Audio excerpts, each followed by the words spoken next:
नमस्कार विद्यार्थी मित्रांनो, गुरुकृपा अकॅडमी यूट्यूब चॅनलवरती स्वागत आहे। विद्यार्थी मित्रांनो, आज आपल्याला बघायचे स्पर्धा परीक्षेच्या दृष्टिकोनातून महत्त्वपूर्ण प्रश्न कशावरती असणारे, नफा तोटा असणारे।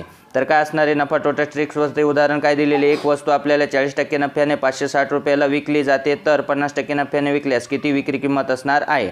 तर 40% म्हटलेले, 40%साठी किती दिलेले आपल्याला 560। मग 100 रुपयाची वस्तू जर आपण 140ला विकणार आहे, कितीला 140ला, त्यावेळेस काय असणार आहे 40% आपल्याला नफा मिळणार आहे। तर 40% नफा असताना किती असणार आहे 560।